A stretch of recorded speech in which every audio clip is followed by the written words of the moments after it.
Alors, je crois que c'est intéressant de lire Althusser aujourd'hui, exactement parce que c'était un projet politique. C'était un projet politique et non seulement un projet théorique. On peut dire que c'était un projet théorique avec, sur des exigences politiques. Comment répondre aux tournantes de droite du mouvement communiste international dans les années 60, comment confronter la crise du mouvement communiste et révolutionnaire dans les années 60 et 70. Et ce qui est intéressant, c'est que toute une manière, toute une façon de penser à la limite, de penser dans une autocritique constante. Et je crois que ça, c'est toujours nécessaire. Ça, on peut dire que c'est le cœur vivant du marxisme, l'autocritique et les confrontations avec de nouvelles questions. Et en même temps, je crois que, par exemple, quand vous disiez le procès sans sujet, mais le procès sans sujet pour Althusser, c'était exactement une correction théorique nécessaire pour penser les sujets collectifs actuels, pour penser non dans des termes d'une métaphysique de l'histoire, avec un grand sujet, avec S capital, mais qu'est-ce qui se passe avec la réalité de la lutte des classes, qu'est-ce qui se passe avec la réalité des pratiques dans toute leur pluralité. Ça veut dire, je crois aussi qu'on peut dire qu'Althusser n'était jamais structuraliste. Ça veut dire, par exemple, le texte fondateur de l'ONG d'Althusser est exactement sur détermination, est exactement sur la singularité de la conjoncture, et sur les dynamiques de la lutte des classes. Alors, je crois. Et aussi, en même temps, même l'importante intervention épistémologique du premier Althusser avait aussi un enjeu politique. Par exemple, comment faire une correction théorique? Qu'est-ce que le statut de théorie marxiste? Parce que dans le mouvement communiste, le statut de théorie est important. Le guide pour les pratiques politiques. Alors, pour Althusser, et peut-être ça, c'était son limite initiale, il pensait qu'on pouvait avoir seulement une correction théorique d'une ligne politique. On peut dire aussi que la tragédie d'Althusser était tout son effort dans les années 70 de s'éloigner de cette position, en même temps, peut-être il pensait qu'il était incapable de trouver un autre mode d'agir en dehors du parti communiste. Mais je crois que aussi ses interventions sur la crise des mouvements communistes sont vraiment importantes. Parce que ce n'est pas seulement une critique d'une ligne droite, ce n'est pas un gauchisme théorique, ce n'est pas une critique de la bureaucratisation de la partie. C'est aussi, il avait toujours confiance aux pratiques des mouvements, aux pratiques des acteurs sociaux réels. Il toujours se réfère à et ça c'était toujours une cause pour optimisme. Il existe toujours un certain optimisme à cause des mouvements dans l'œuvre d'Althusser. Alors, aujourd'hui, dans une conjoncture on doit repenser d'une manière stratégique, où la gauche, ou les mouvements évolutionnaires, je ne crois pas comment le dire, doit penser la stratégie, penser la théorie, penser dans des termes non seulement de résistance, mais d'hégémonie ou de pouvoir. On a besoin de relire Althusser, on a besoin d'une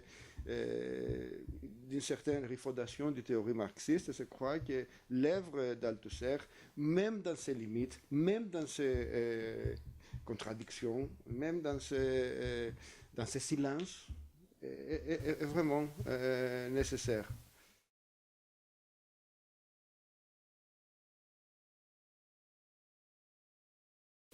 Après la mort d'Althusser, dans les premières vagues des éditions posthumes des textes sur le matérialisme à l'autoire, il était plus facile d'avoir l'impression que c'était quelque chose qui était un changement profond des problématiques, une reset de son passé théorique. Il était aussi des hommes qui ont fait des recherches qui ont peut-être un peu forcer les choses dans cette direction, par exemple la lecture de Tony Negri ou la lecture des autres rechercheurs du groupe de multitude, par exemple. C'était vraiment des importantes interventions dans ce temps, je les respecte, mais je crois qu'il faisait cette image que le matérialisme aléatoire est quelque chose de radicalement nouveau par rapport au passé théorique d'Althusser. Mais maintenant, nous avons les cours sur Rousseau de 1972.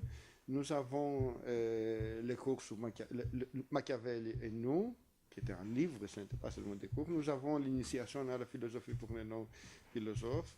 Et si on lit ces interventions, on trouve la problématique de la rencontre, on trouve cette problématique d'un anti-historicisme radical, d'une négation de toute philosophie de commencement et d'origine.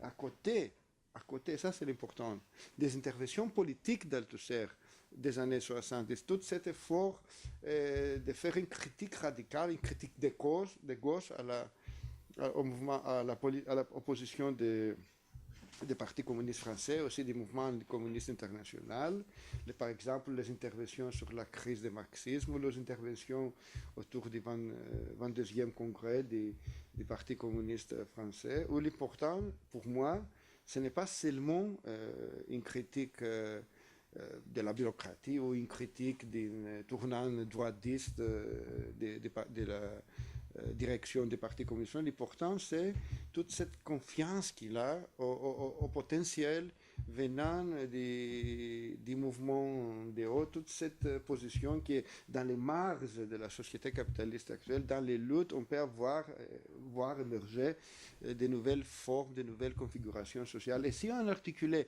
ces positions, cette conception beaucoup plus dialectique de la relation entre ligne politique et mouvement social et pratique sociale des masses et pratique des masses dans les luttes avec le matérialisme de la rencontre, dans le sens qu'on peut la trouver dans les manuscrits des années 70, nous avons une vision beaucoup plus claire de ce qu'Althusser voulait. Et je crois que ça c'est exactement l'autre Althusser, et qu'on voit que cet autre entre virgules, Althusser, il a les mêmes préoccupations politiques avec l'Althusser que nous connaissons, parce que le point commun de toute cette trajectoire politique, c'est l'insistance sur une critique de gauche du politique du mouvement communiste, avec une certaine confiance au potentiel du mouvement populaire.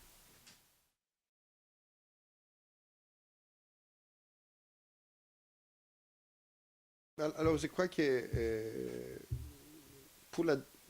Pouladjas a essayé bien sûr, de répondre à ces questions parce qu'il venait d'une autre tradition, il venait d'une tradition du mouvement communiste grec, ça c'est important.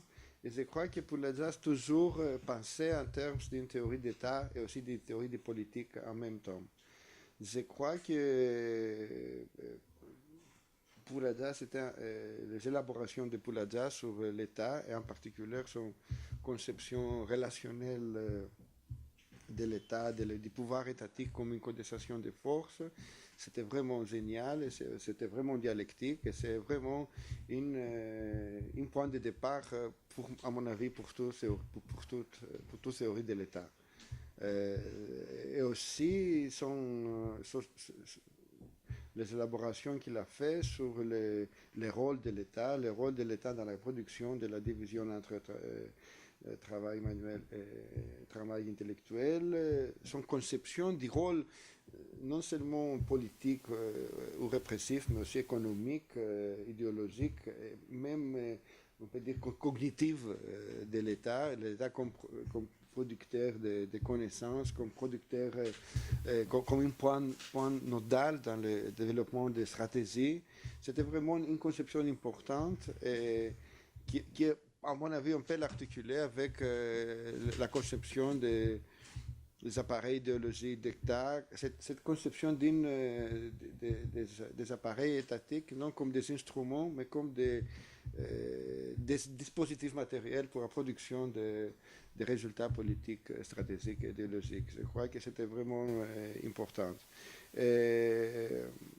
D'autre part, la solution que Pouladjas a essayé d'offrir, ça veut dire son conception d'une voie démocratique au socialisme. Là, il y avait des contradictions. Et non dans le sens de son conception du potentiel articulation entre pouvoir gouvernemental et forme des pouvoirs des mouvements sociaux autonomes, etc., etc. Ça, c'est quoi que c'était vraiment intéressant parce qu'on peut dire qu'en général, si on peut utiliser cette phrase, en général, dans des formations capitalistes avancées, c'est difficile de penser à notre voie pour une transition révolutionnaire. Mais je crois qu'il avait trop confiance à la gauche existante de son temps, à son possibilité d'élaborer ce projet. Parce que c'est dommage que Pouladjas a été utilisé, par exemple, en Grèce, par le Parti communiste de l'intérieur. Là, il est eurocommuniste du mouvement communiste grec dans les années 80 pour justifier son position réformiste. Alors, je crois que Pouladjas, c'est un point de départ. Et c'est aussi important de relire Pouladjas aujourd'hui. D'autre part, je crois que l'important avec Balibar, il a choisi un autre chemin. Parce que je crois que Balibar, en particulier, ce qu'il a écrit dans les années 80, était en même temps une expression de la crise de l'altosérianisme. Ça veut dire ce n'est pas un courant théorique. Et en même temps, l'œuvre de Balibar de cette période est aussi une expression diminuée que l'altosérianisme pouvait représenter parce qu'il avait fait un effort énorme de problématiser des concepts, comme des notions comme la classe ouvrière, la relation de classe ouvrière, peuple, masse, etc., de problématiser la relation entre la politique et les classes, etc. Tous ces textes des années, en particulier des années 70, commençant par les inquiétudes de matérialisme historique et aussi les textes sur l'État et les partis des fins des années 70. Après, les autres textes des années 80, ce sont vraiment importants. Il faut être relu. Même si ce qu'on voit dans l'évolution de Balibar, c'est la décalage entre pratique théorique marxiste et une relation avec un mouvement. Les interventions d'Althusser, ou même de Balibar lui-même, dans les années 70, étaient des interventions dans un débat politique actuel. Quand tu lis les textes de Balibar des années 80 ou 90, même s'ils sont vraiment importants, vraiment féconds en termes de théorique, en même temps, ils sont des textes qui semblent éloignés d'une réalité des mouvements, des réalités des politiques. À propos de l'évolution de l'altossérisme, ça c'est un peu difficile parce que je crois qu'il n'a jamais existé, il n'a existé seulement un altosérisme. Ça veut dire qu'on a eu des variants. Par exemple, on a eu l'altossérisme britannique. Paul Hirst, les groupes theoretical practice, théorie pratique. Alors ça, c'était une sorte d'un althusérianisme, un théoritisme au bord de même fou. J'aime pas. Ça veut dire c'est un théoritisme total qui les avait conduits à un réformisme. Ça, c'est intéressant. Par exemple, on a eu l'althusérianisme américain autour de Rethinking Marxism, qui était vraiment importante. Et c'est un venu important pour des idées marxistes en Amérique du Nord, même si là on a une forme de pratique théorique classique, classique académique. Okay. Non intervention politique. On a eu, par exemple, l'althusérianisme grec. Par exemple, en Grèce, il existait toujours un intérêt sur l'œuvre d'Althusser et des lectures de gauche. Par exemple, pour, pour quelqu'un de mon âge, dans les années 80, c'était même obligatoire de lire Althusser pour être une militante radicale dans les universités. C'était un aspect de notre vocabulaire théorique commun. Et là aussi, bien sûr, des camarades qui ont travaillé sur Althusser et ils ont fait des importantes contributions. On a par exemple l'althussérisme en Amérique latine. C'est une autre rencontre vraiment importante et une relecture qui continue avec l'œuvre d'Althusser. Et je crois que aussi, on a un nouvel intérêt sur Althusser dans le monde anglo-saxon, par exemple, dans les congrès organisés par la revue Historical Materialism, chaque année à Londres, à New York, à Toronto et des autres endroits, il y a toujours des débats sur Althusser. Et je crois que ça ce n'est pas par hasard. Si Althusser était seulement une figure limitée à une situation et conjoncture particulièrement française est passée maintenant, pourquoi toute cette relecture continue de son œuvre? Ça veut dire qu'il y a des gens qui trouvent des choses à lire, qui trouvent des occasions pour penser dans une façon critique et dialectique dans l'œuvre d'Althusser.